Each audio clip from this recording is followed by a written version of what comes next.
Purdue has a full-on quarterback battle going on in fall camp right now. Figure out which one has the edge to start week 1 against Ball State.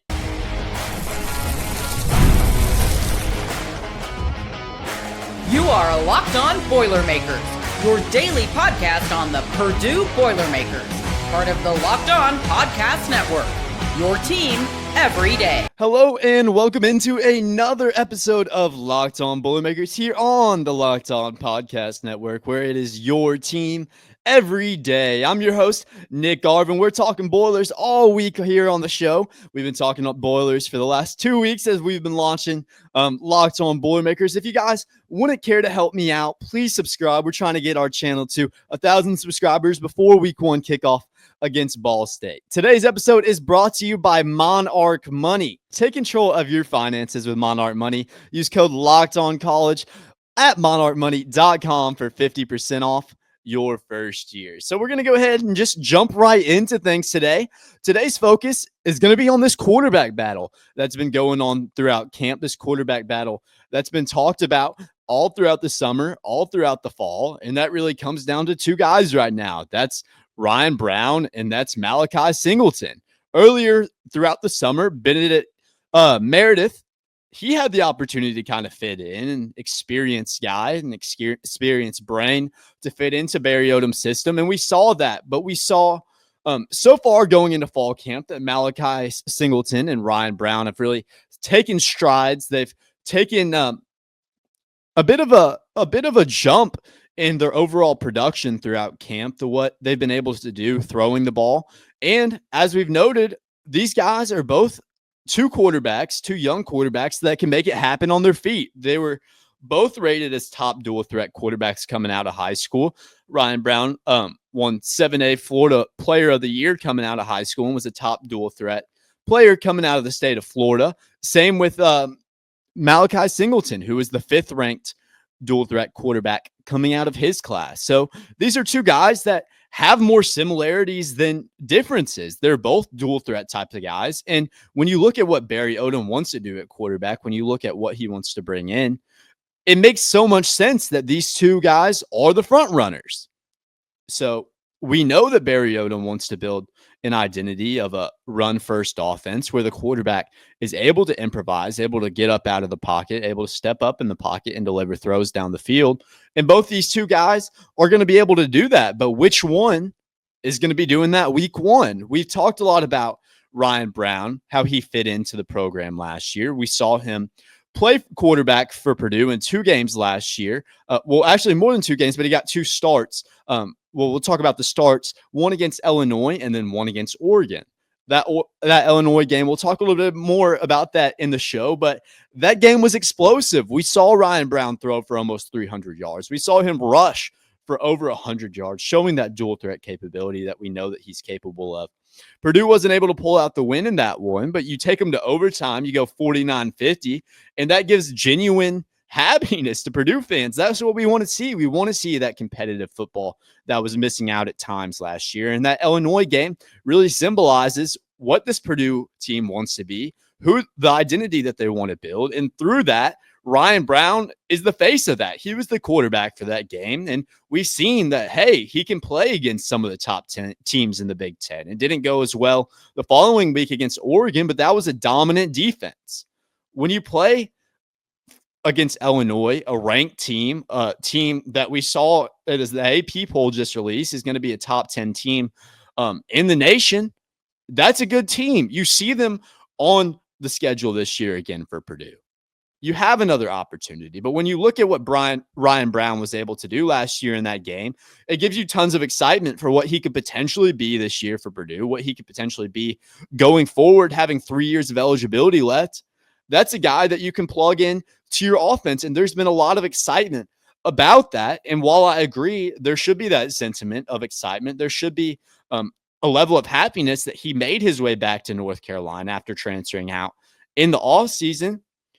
There's more to fall camp. There's more to building a team than just what we saw on the field last year. And that's perfectly fine. I'm not doubting Ryan Browne's capabilities at being a quarterback, but we have to look at Malachi Singleton. Yes, he wasn't here last year, but he has such a high ceiling. We saw what he was able to do in the SEC at Arkansas last year. He didn't see a whole lot of game action, but when he came in, he was very good. He played against Ole Miss, didn't turn the ball over, was able to throw for over 200 yards. Arkansas gets beat pretty bad in that game against Ole Miss, but we saw some flashes for Malachi Singleton towards the end of the year. We saw him lead a game-winning drive against Tennessee to upset the Volunteers when the Volunteers were ranked number 4 in the country. And that's something that you can't take lightly. This guy has really played well so far in his career in the limited opportunities he's been granted. And the fact that there's still a competition when we talk about what Ryan Browne's been at Purdue, when we talk about, hey, you bring in Malachi Singleton, who doesn't have much familiarity with Purdue, what they want to run, but he does have familiarity with Barry Odom. And that was a primary reason why he decided to come to Purdue. When you think about it, Malachi Singleton commits in December before Ryan Browne makes his way back, obviously being the presumed starter at that point without Ryan Browne's presence involved definitely added to his decision. But you got to consider what the hiring of Barry Odom means to Malachi Singleton. You got to realize what Barry Odom means to Malachi Singleton and what Malachi Singleton means to Barry Odom. These are two guys that see the game in a very similar perspective. These are two guys that are comfortable playing in the system that Barry Odom wants to build.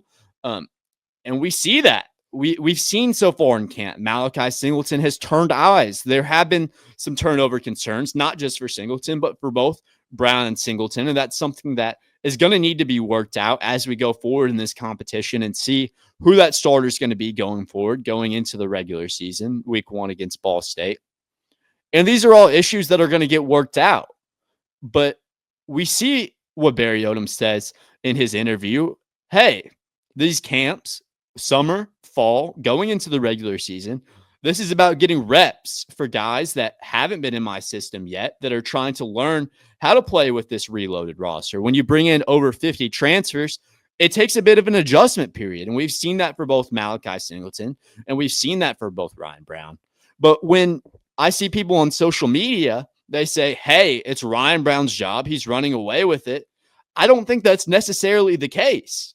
I think that Ryan Browne has a great case to be the starter. I'm not saying that he's not going to be the starter week 1. But what I'm saying is when you factor in what Ryan Browne's shown he's capable of doing, and then you bring in a guy like Malachi Singleton, we're less than 3 weeks out from week 1, and a starter hasn't been named, that speaks a lot more for what Malachi Singleton's doing. The fact that his name is still in this conversation, the fact that there's still an ongoing competition between Singleton and Browne, that shows that Singleton has been up to the level of Browne. He's been playing at the level that Barry Odom wants to see and at a level that maintains a competition between these two guys. And that speaks to what Malachi Singleton's been able to do throughout camp, what he's been able to do, not just on his feet, but also throwing the ball, making some big-time throws. There's been a clip going around. I don't think it was Singleton who threw the ball. I think it may have been Ryan Browne, but from the video, it's kind of hard to tell. But on a go route on the sideline in fall camp this past week, big hitter, great ball, and then the receiver just flat drops it. It was a bit of an embarrassing moment for some Purdue fans. A little bit of engagement, dare I say engagement baiting. People like to kick the Boilermakers while they're down, but we've seen some quality throws throughout fall camp from both Malachi Singleton. We've seen some from Bennett Meredith throughout fall camp as well, alongside with Ryan Browne. So it's still definitely an ongoing competition. We'll see what happens in these scrimmages. We'll see who plays the best during live reps. And then I'm sure Barry Odom will be able to make an educated decision. He'll be able to come to his senses on who the starter needs to be going into week 1 against Ball State. Does that mean that's the starter throughout the whole of the year? I don't think that's what that means. I think that you find a starter going into week 1. You try not just Ryan Browne, you try out Malachi Singleton as well those first 2 weeks against a Ball State, against a Southern Illinois, and you really kind of see what you got with this new team, with this new core, and see if this is a core, if this is a quarterback that can get you to a bowl game, that can get you a couple different wins, maybe even pulling out a ranked win in there on the year. Those are all things that I definitely think will get worked out. But the fact that there's a quarterback competition right now, there's still a quarterback competition ongoing. Um, Going into the final weeks of camp, the final weeks of August, we're in mid-August now. That just shows that this quarterback competition is still very much alive and that Malachi Singleton is playing on the same level as Ryan Browne. And is that a good thing for Ryan Browne?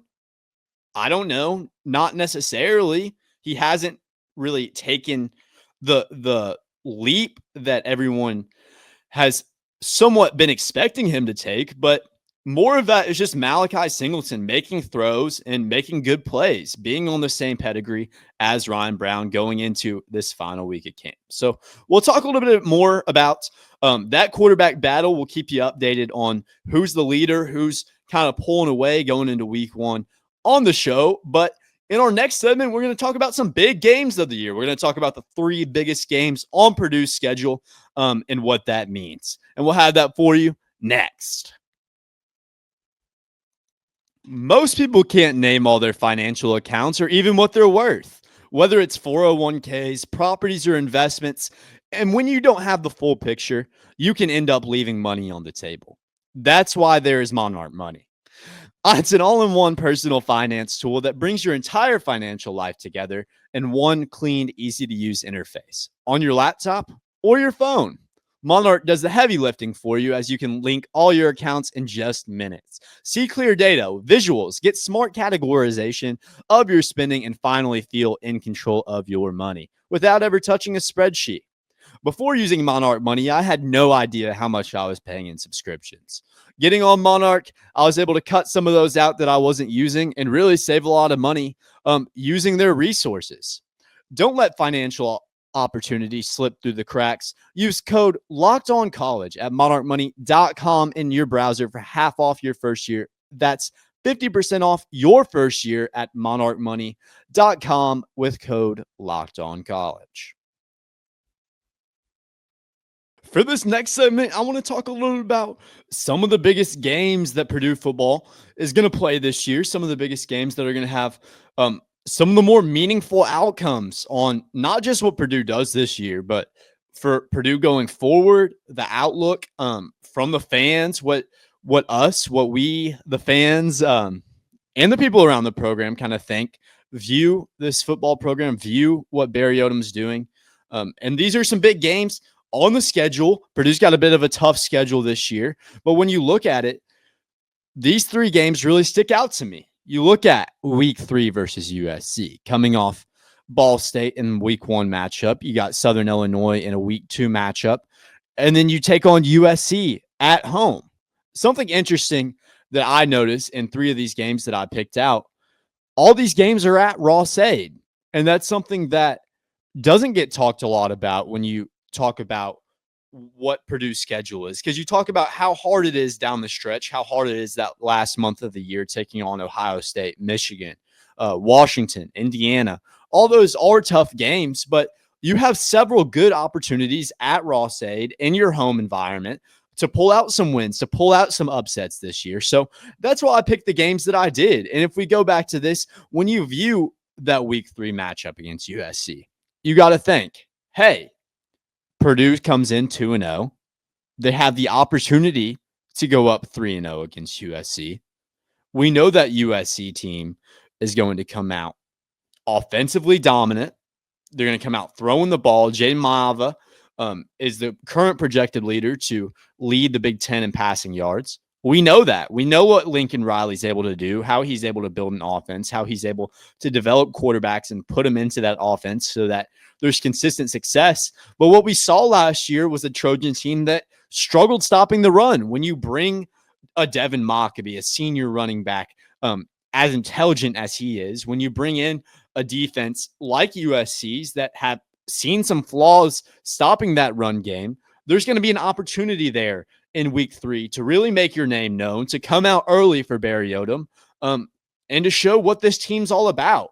If you're able to start 3-0, if you're able to beat USC, who's not currently ranked in the AP poll, but by that time, USC has 2 easier games on their schedule to start out the year. They may find themselves in the high 20s. If you're able to beat a USC team that's a 20 through 25 in the AP, that's a big win for your program. That's a statement win. Going into September, going into October, those are big games, big wins that can really cement yourself as a competitive football program again. Going forward, this week 6 matchup against Illinois comes in as my number 2 biggest game of the year for Purdue. When you think about what Illinois was last year, when you talk about that Illinois game, a lot of people go to Ryan Browne, and we talked about him in our last segment, but this Illinois team is improved this year. Brett Bielema has really built up a competitive football game in Champaign, Illinois. He's created a football team just like what Purdue wants to be, a hard-nosed football team led by Luke Altmaier. That team's going to be fireworks this year. You bring that to Ross-Ade, coming off Purdue's bye week, and that may be a little bit of a trap game for the Illini. That's a game that when you look at Purdue's schedule, that's a game that in the grand scheme of things, when you think about all the ranked teams that Purdue's going to play, is somewhat winnable. You're not going to beat Michigan going into Ann Arbor. That's just not going to happen. Likely don't beat Ohio State going into Ross-Ade. That's just reality. But Purdue has opportunities to win games this year. They are put in a spot with meaningful football games that are winnable against these ranked opponents. And you got to figure, hey, we're not given the respect that we want by the national media. You may say, hey, this is a gauntlet schedule, and the 3.5 win total that FanDuel is pumping out, that kind of reflects that. But these are games that are winnable. You can't tell me that Purdue can't beat Illinois when last year you go into Illinois and you put up 49 points on that defense. Purdue's improved. I think Illinois' improved as well. But every time we see Purdue and Illinois come onto the field, it's fireworks. And I expect that again in this year's edition of that game. Coming on week 6, following a bye week. That one's going to be exciting. And that's why it comes in at number 2 on my biggest games of the year. And last but not least, I have it listed as 3rd, but that's just because it comes in last in the year. But Black Friday against Indiana. A bit of an interesting scheduling decision this year. The first time that this game's fallen on Black Friday, but last year we saw how that game played out, how it played out in Bloomington. And that's one that everyone around here wants to forget. Everyone around the program wants to forget. And it's old news. That was under Ryan Walters. That team had given up last year. This is the year to prove that Indiana isn't going to bully us anymore. This isn't going to be a team that can come into Bloomington, come into Ross-Ade this year, and beat us as bad as they beat us last year. That's going to be a tough game. There will be bowl stipulations on that one. For Indiana, there might be college football playoff stipulations with how easy their schedule is this year. We'll have to see, but that game is going to be so important, so vitally important into what the standpoint is on this program going into next year, what the standpoint is on Purdue, on Barry Odom, what Barry Odom was able to do. That Indiana game is important in this state. It's important for this program. It's important when you figure in this is one of the biggest rivalries in sports. Yes, it's typically more competitive on the basketball court. Yes, lately we've seen it be a little bit one-sided on the football field, but that's something that can easily come back. We see that those are the expectations under Barry Odom. We want competitive football again. And one of the biggest parts of that is we want that rivalry with Indiana. We want that last game of the year on rivalry week this year on Black Friday. We want that to be a competitive football game. Last year, it wasn't. We've seen in the past that game hasn't been historically competitive. Both ways. Purdue was on the other side of things for a while. But the way we are right now, what we saw last year was embarrassing. It was embarrassing. To have that held against you, Barry Odom is going to make changes. I'm sure that game, Black Friday, I'll show the graphic one more time for you guys. Against Indiana, rivalry week. That's one that's going to be circled on the calendar of Barry Odom. Now, it's been circled since the summer. It'll be circled until right up until Thanksgiving, that's going to be one of, if not the biggest games that Purdue will play in, that many of these players will play in their career. And it's going to be one of the biggest games when we view the trajectory of this program in hindsight going into 2026. So those are our top three biggest games of the year. One more time for the recap. We got USC week 3. That one could really change the standpoint of how this team's playing, how this team is performing going into there. If you're able to start the season out 3-0 going into South Bend week 4, I think that's about all you can really hope for. That shows that this team has turned it around. That shows that this team is able to compete in Big Ten play. And then week 6 against Illinois, that game has historically been fireworks. We saw a 49-50 game last year. I expect that game to be competitive this year, and I expect that one to be a heavy selling ticket to get in over there at Ross-Ade. And then finally, that rivalry week matchup, Black Friday, Indiana, must-see TV. That one will be one of the biggest games of the year, and that one will mean so much more to both these guys, whether that's Barry Odom, Kurt Signetti, all the teams, than just a game. That one will really affect the trajectory of both of these programs going into 2026. And that one may just be the biggest game of all this year. We'll talk a little bit about Purdue football, how they'll survive in the NIL era, and what kind of changes need to be made here next.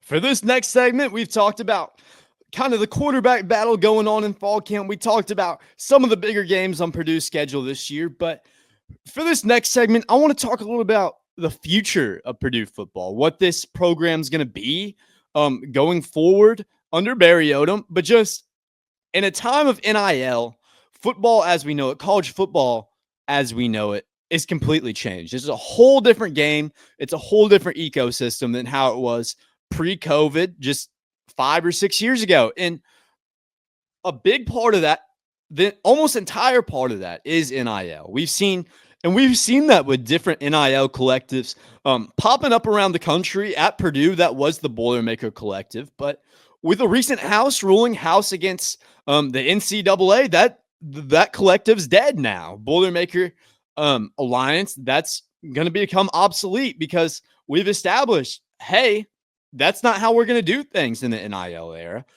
That was signed into effect just this past month or so.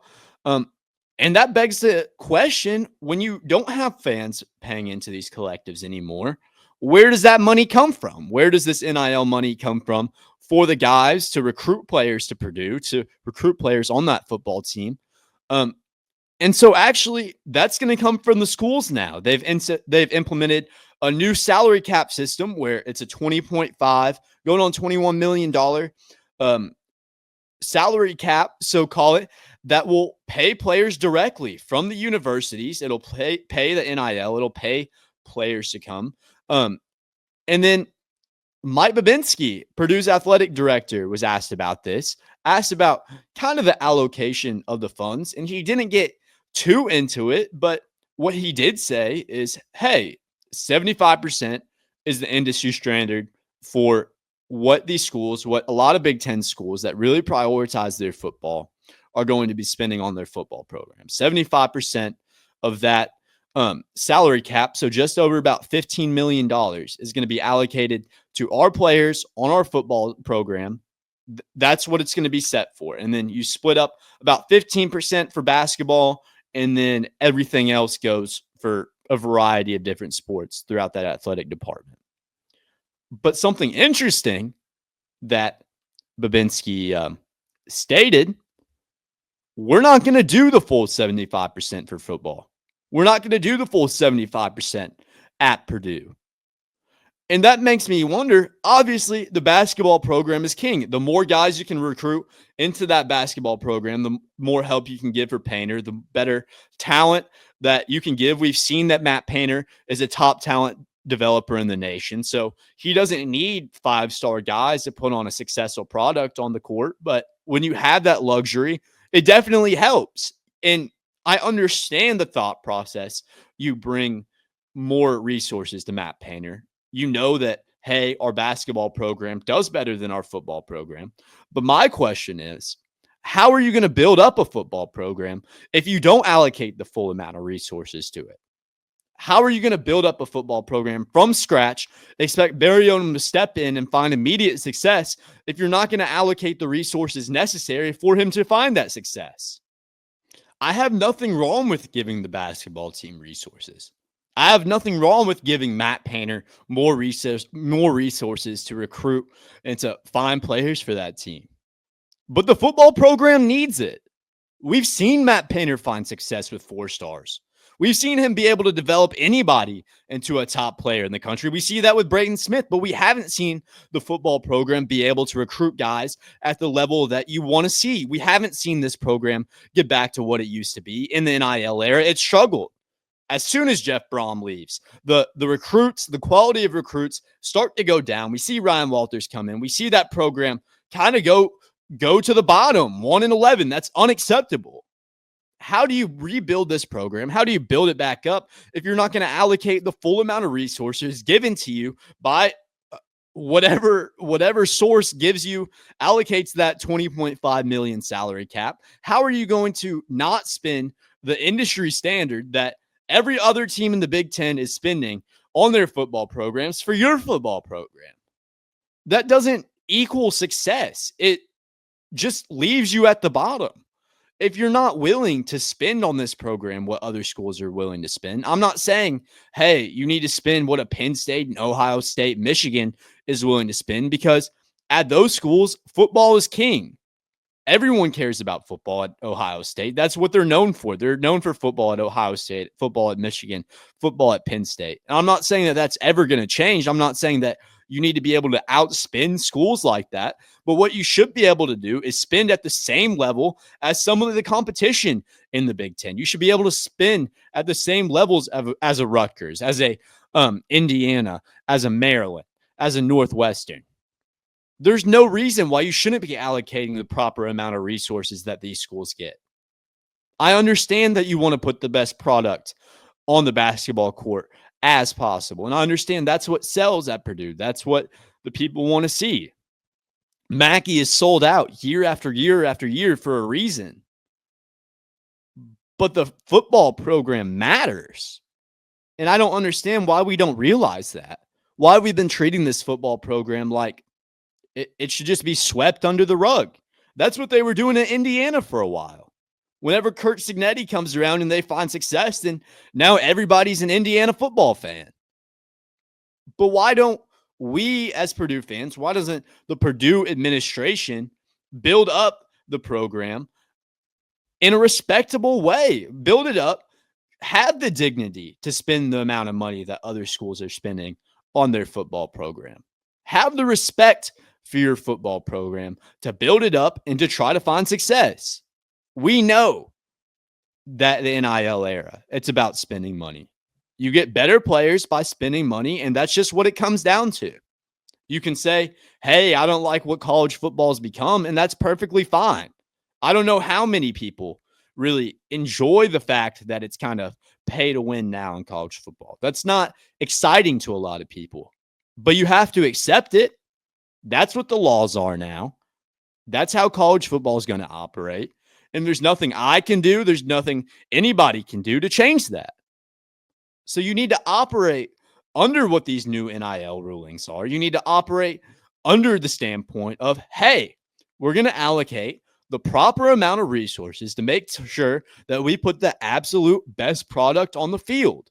And that's what fans at Purdue, I don't care if you're just a Purdue fan for the basketball program. If you're a Purdue fan, you should care that there's a good product on the field in the fall for the football team. I understand what sells at Purdue.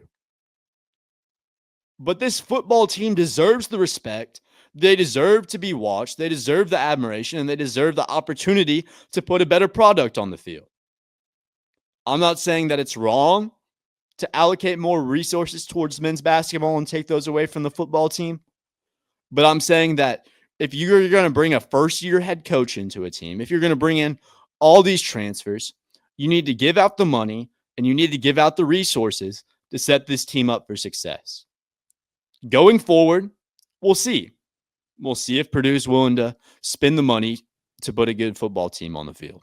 We'll see if they're willing to spend the money to get high-quality recruits, to get high-quality transfers. And that's something that's going to come with time. But for now, 2 weeks away from Barry Odom's first year as a head coach, I think that the administration needs to care more about this football program, and then maybe we'll see changes. But there's nothing I can do about it. It all comes from up top. Maybe Barry Odom can force them to change their mind. Winning heals everything. This year is going to be very pivotal for the status of this program going forward. We've got a future quarterback that can put in 3 more years of eligibility, whether that's a Ryan Browne, whether that's a Malachi Singleton. You have an Indiana game at the end of this year. You have a USC game in week 3 that can really change the trajectory of this program. And all those factors are going to affect the spending. It's going to affect how much money that this administration is willing to spend on the football program. And that, in turn, is going to affect how good the product is going forward. So we'll see what the result of that is, and we'll keep you updated here on Locked On Boilermakers. That's all I got for you today, guys. Thank you for making Locked On Boilermakers your first listen today. For your second listen, check out the Portal Show with Brian Smith.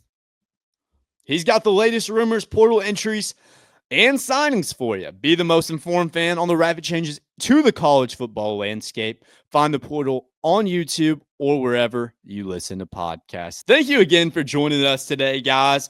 As always, make sure to leave a like and subscribe. We're on the road to 1,000 subscribers by kickoff in week 1. And as always, boiler up, hammer down.